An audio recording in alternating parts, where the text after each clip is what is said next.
Bom, hoje nós vamos ler em Gálatas 2, do 19 ao 21. O tema hoje é Cristo vive em mim, tá? Cristo vive em mim. Deus abençoe. Léo Souza, bom dia. Os irmãos aí, as irmãs chegando, né? Cristo vive em mim. É um texto de Paulo em Gálatas, capítulo 2, do verso 19 ao 21. É esse texto que nós vamos trabalhar nesta manhã. Vamos falar então sobre esse tema que o próprio texto tem, né? Essa expressão, né? Cristo vive em mim, Paulo fala. Então nós vamos trabalhar um pouquinho esse tema, tá bom? O verso 19 diz assim: porque eu, mediante a própria lei, morri para a lei, a fim de viver para Deus. Estou crucificado com Cristo. É um texto muito conhecido, pouco vivido talvez, mas muito conhecido.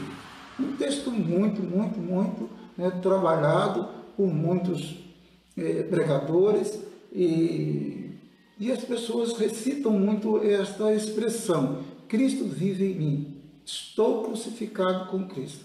Só que o sentido disso ele é muito forte, ele é muito profundo. Você falar Cristo vive em mim, olha, ele vive em mim, ele habita em mim, tem o sentido de que ele governa, ele controla, ele domina as minhas ações, as minhas palavras, meu modo de vida.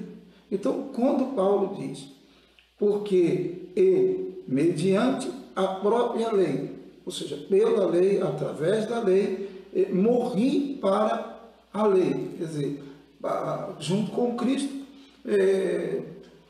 Paulo também morreu, e todo cristão ele morre, né? Morre também para a lei, certo?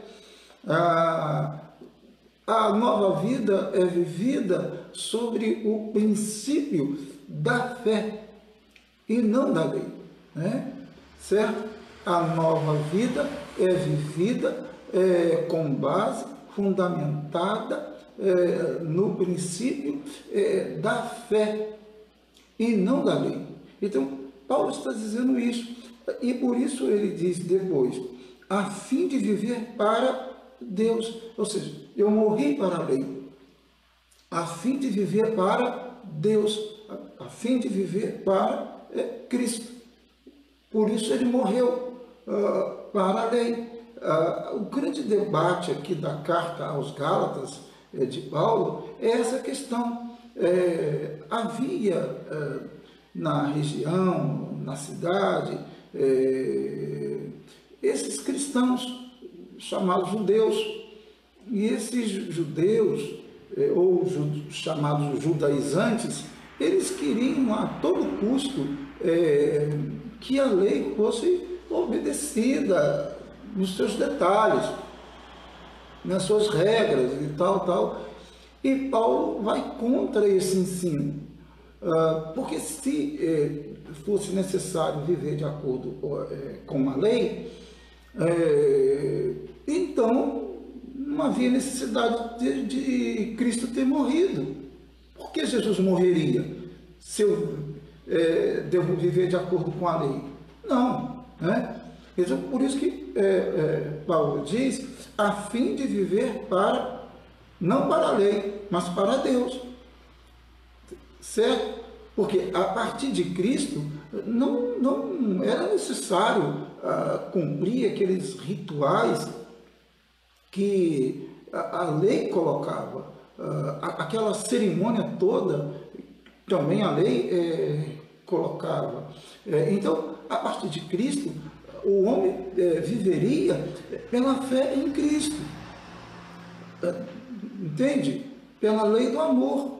Essa lei do amor, bem colocada por Cristo, e sintetizada nos 2 mandamentos: amar a Deus sobre todas as coisas e o próximo como a si mesmo, né? Essa ideia da lei do amor, que agora deveria reger, controlar a vida do cristão, do verdadeiro cristão, e não os detalhes, as regras, as questões detalhadas, né? E muitas questões eram colocadas no contexto da lei. Havia a lei, né, bem colocada na Torá, né, que nós conhecemos como o Pentateuco, bem colocada ali, mas também havia uma pancada de regras, muitas regras, criada posteriormente, e que compunha a chamada tradição judaica. Então, muitos detalhezinhos, muitas coisinhas, muitas regrinhas que as pessoas tinham que obedecer, tá? Tinham que cumprir, etc, etc. Então, Paulo coloca tudo no mesmo pacote, né? Eu não tenho mais, a minha fé agora é diferente. A minha fé agora, na minha nova vida, ela é vivida, no caso, sobre os princípios da fé, né? E não da lei, né? Da fé em Cristo, né? E não da lei. Então, é isso que o novo crente, do cristão, deve fazer. E é isso que ele está dizendo aqui. Por isso ele diz: a fim de viver para Deus. Pronto. Quer dizer, quando ele diz assim, mediante a própria lei, morri para a lei, ele está dizendo que a lei, ela teve o seu efeito, teve a sua importância didática, porque ela ensinou ao homem uma coisa muito simples, tá? A lei ensinou ao homem que ele é incapaz de cumpri-la à risca, que ele é incapaz de praticar as regras, as normas da lei, e que ele, na verdade, ele precisava de Cristo. Então, a lei ela é didática nesse aspecto, de que ela mostrou para o homem a sua incapacidade de salvar a si mesmo, de agradar a Deus mediante a lei. Então, ninguém conseguiu cumprir a lei. Ninguém, a não ser, claro, o Filho de Deus, Cristo. Mas nenhum outro homem conseguiu cumprir a lei. Isso, então, ficou claro, patente, que ninguém tinha condição de ser salvo por ela. Não havia nenhuma possibilidade. E Paulo sabia disso. E é isso que Paulo está ensinando aos Gálatas, né? Então ele diz, a fim de viver para Deus. Então ele morreu para a lei, a fim de viver para Deus. E ele diz essa frase também, muito conhecida: estou crucificado com Cristo. Ou seja, Cristo morreu na cruz, foi crucificado, eu também fui crucificado com ele, eu também morri. Então eu morri para a lei. E eu agora sou uma nova pessoa em Cristo Jesus, porque eu morri com ele, tá? Quando ele morreu, eu morri com ele. Todo cristão, ele morre. O cristão que está vivo, ele morre e está vivo em Cristo, e não em si mesmo, e muito menos nos princípios e normas da lei. A lei não vai, ela não vai dar essa vida. Quem dá vida é Cristo. A lei conduz o homem a Cristo, conduz o homem à vida, porque didaticamente ela nos ensina claramente a nossa incapacidade de ser salvo obedecendo às regras, às normas da lei. Ah, mas eu sei que tem religião aí que ela tem as suas regras e suas normas, e elas dizem que a pessoa tem que viver de acordo com aquela norma. Ah, sim, é verdade, mas as obras não podem salvar. Então, mais do que claro isso daí. É a fé em Jesus Cristo que salva. Bom, ele continua falando aqui no verso 20. Logo, já não sou eu quem viu, ou seja, se ele está morto, se ele está crucificado com Cristo, ele está morto, né? Logo ele está morto. Então, por isso ele diz, logo, é uma lógica, né? É um termo usado para seguir um raciocínio, seguindo uma lógica. Logo, já não sou eu quem vive, mas Cristo vive em mim. Agora, olha o que implica essa ideia de Cristo vive em mim. Vamos pensar, quer dizer, Cristo vive em mim. Como é sério falar isso? Como é sério o irmão falar isso? Bom dia, Fernanda. Deus abençoe, tá? Como é sério o irmão falar isso? A pessoa falar isso. Cristo vive em mim. Olha, que coisa séria. Parece assim, não, poxa, quando eu digo assim, Cristo vive em mim, quando eu estou relacionando-me com as pessoas, na família, quando eu estou relacionando-me com os meus vizinhos, quando eu estou relacionando-me com as minhas relações humanas ou sociais, por exemplo, comprando, vendendo, na minha relação com as pessoas do trabalho, da escola, da universidade, sei lá, onde eu estiver, onde você estiver, entendeu? Olha que coisa, assim, séria isso, séria. Cristo vive em mim, alguém falar, Cristo vive em mim, habita em mim. Poxa, olha bem, olha, se ele habita em mim, se ele vive em mim, logo a minha personalidade, a minha identidade está intimamente ligada a Ele. Então, já praticamente nem sou eu mais, é Cristo. Porque eu já perdi a minha suposta identidade, né? A minha, digamos assim, pessoal, aquela coisa do, vamos supor, o Ronaldo antes de conhecer Cristo e o Ronaldo depois que conheceu Cristo, é diferente. As pessoas têm que olhar realmente para mim e ver Cristo. Olha, se ele vive em mim, então é melhor eu nem falar essa palavra. Se eu não tenho coragem, se eu não tenho condições de dizer que Cristo vive em mim, chego no trabalho e eu digo, Cristo vive em mim. Não preciso dizer isso. Eu preciso viver isso. Tá? Precisamos viver isso na íntegra, né? No sentido da palavra mesmo que Paulo quer dizer. Tá? Cristo vive em mim. É uma expressão muito usada, mas pouco vivida, lamentavelmente. Bom, ele diz, Cristo vive em mim. E esse viver que agora tenho na carne, enquanto ele está, claro, vivo ali, né? Lógico, né? Enquanto nós estamos vivos, vivo pela fé no Filho de Deus, que me amou e assim mesmo se entregou por mim. Quer dizer, eu vivo na fé do Filho de Deus. Eu não vivo na fé na lei, não vivo na fé, não, na religião, não. Eu vivo lá na fé, é uma relação muito pessoal, muito íntima, ele está dizendo, entre ele e Cristo.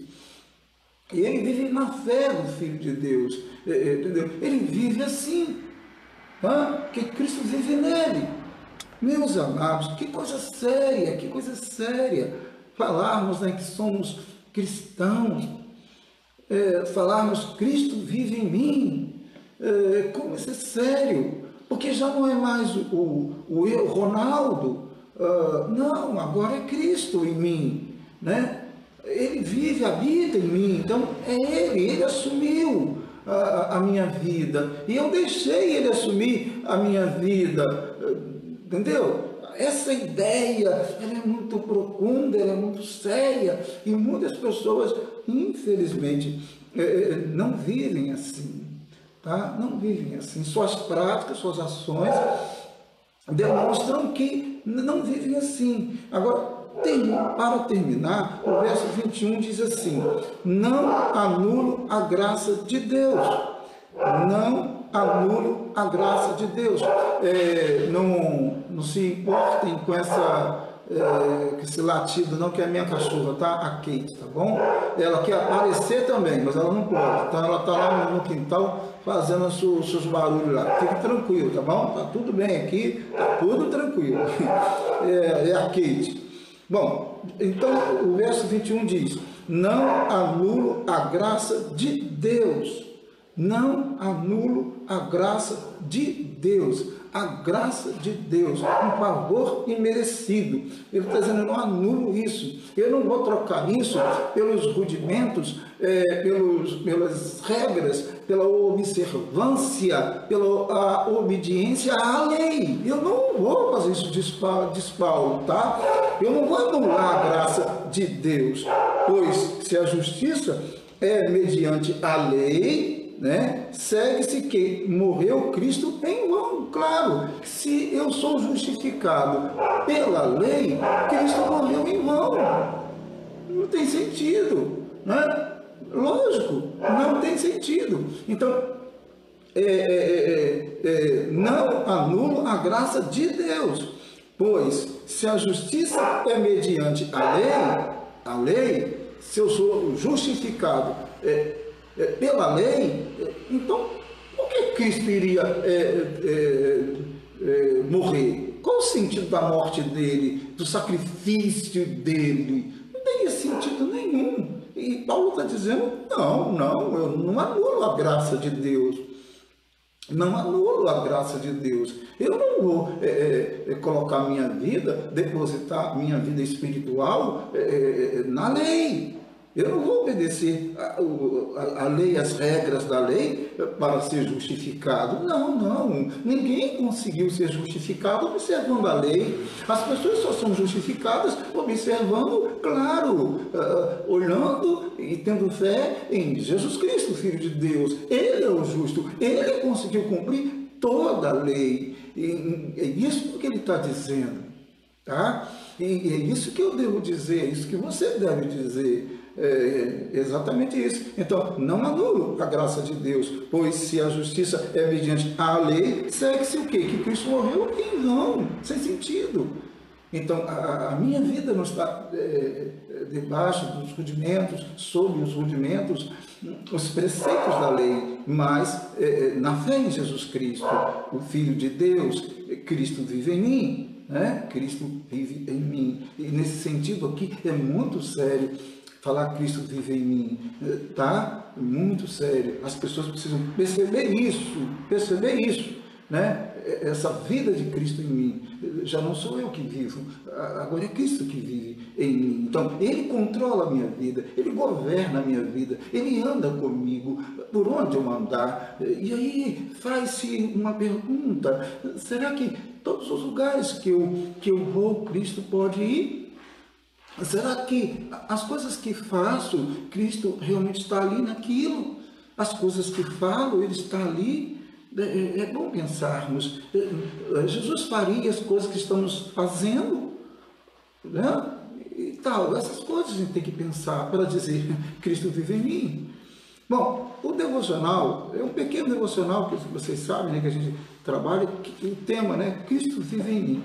Muitos cristãos são especialistas em buscar bens materiais, curas físicas, exorcismo, e extremamente incapazes no dia a dia de viver para Cristo. Infelizmente, muitos cristãos estão aí, buscando carros, buscando casas, buscando tal, e infelizmente não buscam verdadeiramente a Cristo. São cristãos que estão interessados, né? que seguem por interesse em ter as coisas materiais, e não amando verdadeiramente a Jesus Cristo, o Filho de Deus. Não raro cristãos devotos apenas nominais, hipócritas, imorais, com lábios e corpos impuros. Ah, se fôssemos do caráter de José, que fugiu da mulher adúltera, pondo em risco a própria vida, a fim de manter-se íntegro diante dos homens e diante de Deus. José certamente podia dizer: Cristo vive em mim, pela vida que ele vivia, realmente atrelada, íntima com Deus, e por isso ele fugia do pecado. E muitos cristãos que falam que são, né, de Cristo, vivem uma vida, infelizmente, praticando coisas que não deveriam praticar, né? Bom, em vez disso, muitos na prática fogem do jeito bíblico de viver. E segundo o jeitinho próprio de ser cristão neste mundo, criam um reino particular. Nele tudo pode, tudo é permitido. Sim, né? Infelizmente, há muitos que se dizem cristãos e para ele tudo é permitido, tudo tá legal, nada tem a ver. Ah, não, isso não tem nada a ver, não tem nada a ver. São expressões que são usadas para fazerem, praticarem as coisas que eles acham que está tudo bem, está tudo ótimo, né? Mas são coisas, são ações que vão contra as Escrituras Sagradas, né? Infelizmente, muitos cristãos, eles não têm como usar essa frase: Cristo vive em mim, infelizmente. Né? No tal reino privado que a pessoa cria, né? Onde ele pode tudo, né? O que vale é satisfazer a vontade da carne, do eu, onde Cristo é servo, ou seja, não é Senhor e nem Rei. Quer dizer, se a pessoa está fazendo a sua própria vontade, a vontade da sua carne, Cristo não manda ali, não é Rei ali, não é Senhor ali. Mas se Cristo vive em mim, é Ele que comanda, é Ele que está no comando. Então é Ele que vai direcionar os meus passos, as minhas ações, as minhas palavras e até mesmo os meus pensamentos. Ele deve fazer, tá? Se mergulharmos com sinceridade nas Escrituras Sagradas, encontraríamos, aliás, se mergulhássemos com sinceridade nas Escrituras Sagradas, encontraríamos pessoalmente a Cristo, o Senhor do reino. Tem que mergulhar nas Escrituras, na palavra de Deus, para poder realmente encontrar Jesus Cristo, porque Ele está na palavra de Deus. Na verdade, Ele é a palavra de Deus, né? O Evangelho, encontrar Jesus no Evangelho, nos ensinos de Cristo. Com isso, o nosso exemplo ilibado diante dos seres humanos denunciaria o estado cristocêntrico de nossas vidas, ou seja, a nossa maneira de viver. O Cristo vive em mim, eu estou morto para o mundo, eu estou morto para a lei, eu vivo para Deus, eu vivo para Cristo. Então eu não precisaria dizer nada, porque o meu jeito, o meu modo de viver, meu estilo de vida iria denunciar, iria declarar que eu sou de Jesus Cristo, o Filho de Deus. É isso daí. Dá para entender o que o apóstolo Paulo quis dizer com a expressão Cristo vive em mim. Dá para entender o que ele quis dizer. Não sou eu mais, é Ele que manda, que governa. Deus nos abençoe em nome de Jesus. Deus abençoe. Alexandre, Deus abençoe. Alexandre Rangel, lá do Rio, Deus abençoe. Vamos orar, queridos, em nome de Jesus. Agora vamos colocar o Brasil nas mãos de Deus, colocar aí o nosso país. Está vivendo um momento político muito complicado, muito complicado. Só Deus para ajudar esse nosso país, ajudar as autoridades políticas do nosso país. Só Deus. Então vamos orar pelo nosso país. O vírus é um problema? Mas infelizmente o contexto político se tornou o protagonista desse tempo. Lamentavelmente, vamos orar pelo nosso país, tá bom? Vamos lá? Deus, em nome de Jesus, queremos agradecer por estarmos aqui na tua presença, e tantas coisas têm acontecido, coisas, como eu disse, lamentáveis, Senhor. Coisas que têm aborrecido, que têm entristecido as questões e preocupado as questões não só do vírus, mas as questões políticas deste país. Nós colocamos em tuas mãos todos os políticos, presidente, sua equipe, os poderes legislativo, judiciário, colocamos todos os poderes em tuas mãos e todas as pessoas que os compõem em tuas mãos. Sim, Senhor, coisas lamentáveis têm acontecido e nós rogamos que tu tenhas a tua graça para este povo, para todos os políticos desta nação e que não permita que esta nação entre num caos irreversível político, se é que infelizmente já não se encontra, Senhor. Tome em tuas mãos, Deus, intervenha poderosamente para abençoar, ó Deus, para repreender o inimigo de nossas almas, que com certeza ele quer, ama os atritos, ama as brigas, ama as confusões. Tome em tuas mãos, ó Deus, o nosso país, eu te peço. Repreenda todo o mal. Abençoe, ó Deus, as pessoas que estão trabalhando nesse momento do coronavírus, os médicos, enfermeiros, técnicos, as pessoas que estão na linha de frente, lutando ali, Senhor, para o bem do povo, com risco da própria vida. Tome em tuas mãos essas pessoas, abençoa-nos graciosamente. Abençoa os irmãos que estão ouvindo, ó Deus, essa live neste sábado. Tome em tuas mãos. Abençoe cada irmão, cada irmã, cada família, cada pedido de oração. Tome em tuas mãos, Senhor, cada irmão. Eu te peço em nome de Jesus. Abençoe grandemente, Senhor. Abençoe grandemente cada irmão, cada irmã. Nós louvamos o teu nome.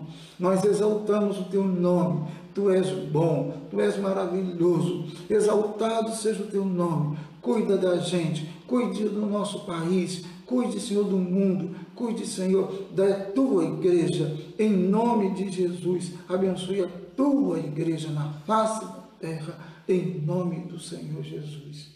Amém e amém. Deus abençoe, meu irmão, minha irmã. Deus abençoe em nome de Jesus, tá? Amanhã não tem 7 da manhã. Amanhã, 9 da manhã, nós vamos estudar, se o Senhor permitir, a carta aos Efésios, tá bom? Deus abençoe. Grande abraço, abração em nome de Jesus. Grande abraço em nome de Cristo. Oremos pelo nosso país. Amém.